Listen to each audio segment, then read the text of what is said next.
I'm still mad about Google Reader. March 13th, 2013 should be officially listed as the day the web died and social media won. It should be mourned. Flags should fly at half-mast on that day. Sad songs should be sung. A moment of silence should be observed. People should stand outside the Google headquarters and ring a bell as they shout shame. Why? That was the day Google officially stomped on their old motto, "Don't be evil," and turned it into just another profit-seeking monster corporation. Can you tell I'm still mad about this? Because I am. The old web was where people had blogs, and those blogs were about anything the person wanted them to be about. Are there still blogs? Yes, but how many do you visit? Please comment with a list of non-corporate websites you visit. I want to see them. Don't be embarrassed if it isn't many. I don't have many either. How often do you leave the walled gardens of Facebook, LinkedIn, Pinterest, Instagram, TikTok, or whatever the hell Elon Musk is peddling? If you do it often, God bless you, because you're still holding on to the good internet, the one that gave people the freedom to create their own little niche and other people the ability to visit it. If you wanted to create a blog about building bird nests, the people who cared about bird nests could find you. And the best part was, people could create a little list of the blogs they liked and see what was new every day. There were several ways to do this, but the best and by far the most popular was Google Reader. Let me take a moment to get into the nuts and bolts of how sites like Google Reader worked. Back in the late 90s, a great tool was invented. It was called RSS, which stood for Really Simple Syndication. It was a straightforward way that websites, mostly blogs, could publish a list of their posts, which they called a feed. Some sites published the whole posts, and others just a title and description. But either way, it allowed services such as Google Reader to aggregate those feeds so someone like me could go to one spot and see what was new at all the spots they were visiting. At the same time, companies such as WordPress created easy-to-use website builders called blogs that made it easy for people without a lot of programming skill to create and post articles about whatever they wanted.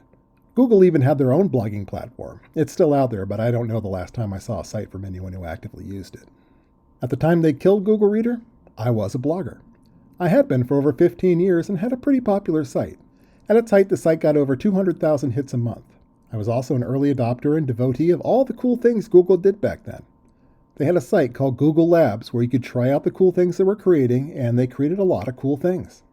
Almost all the cool things are gone now, because at some point in the late aughts, Google stopped being a company that built cool things and became a company that found new ways to extract money from people. Hello, YouTube. Google Reader was one of those things that came out of Google Labs. It wasn't complicated, which was its beauty. It was easy to use and easy to read. On the right sidebar, you had a list of all the feeds you were following. You could read them in order, from the latest post to the oldest, or you could select an individual blog and read that feed. You could also post the classic thumbs up, and you could comment on the post. You could even share it with friends on Google Reader. The friends you made was one of the best parts. It was definitely the most social media aspect of the old service. I had quite a few friends on Google Reader, most of whom I've never encountered again after they shuttered the site. In its own way, Google Reader was social media, but it was social media that was devoted to the idea of, look at this cool blog I found, or this cool post I just read.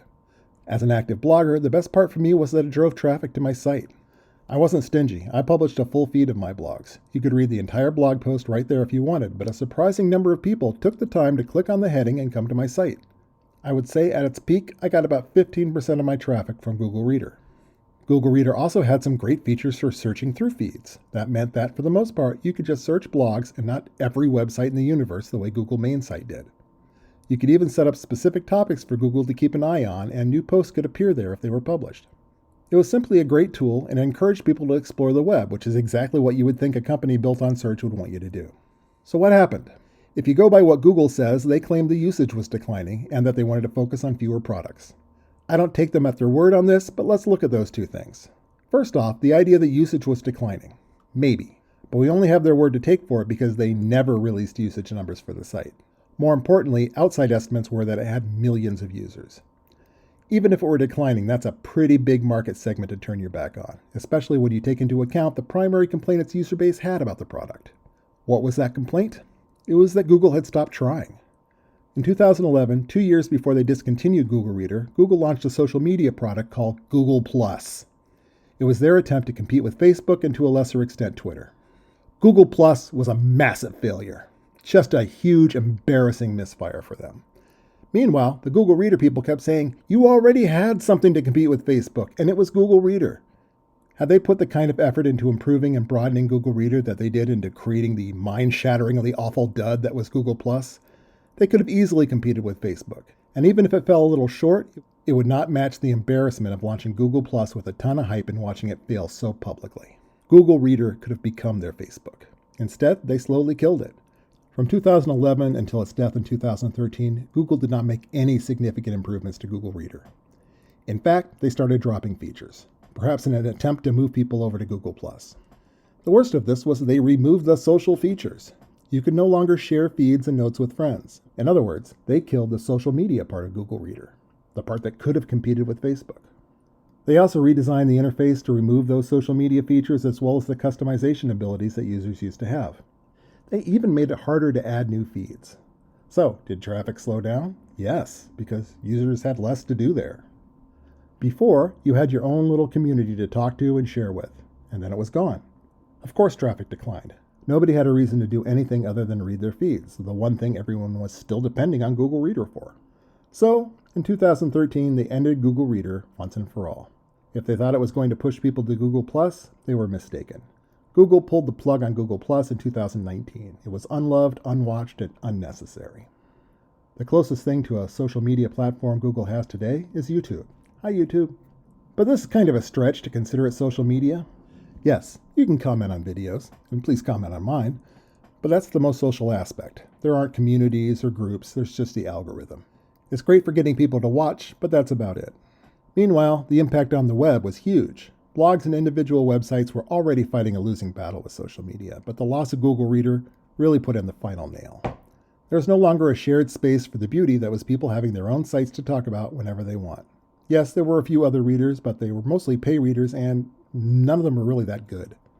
Am I using a little bit of hyperbole? Yes, maybe even hyperbole and a half. Look it up. There are still blogs. There are even tiny niche blogs, but do you visit them? Once upon a time, before this corporate, socially driven internet we have now, blogs were the lifeblood of the internet, and they were better than what we have now, a lot better. They were real. Google Reader wasn't the only thing that squashed them. There were content farms, SEO hacks, influencers, and the way Google search became an ad-driven wasteland instead of a place to find what you were looking for. Now there's social media empires that are designed entirely to stop you from looking away. It's sad. I'll leave you with this quote from Sir Terry Pratchett. People ought to think for themselves. The problem is, people only think for themselves if you tell them to. Have a great day. I'll see you soon.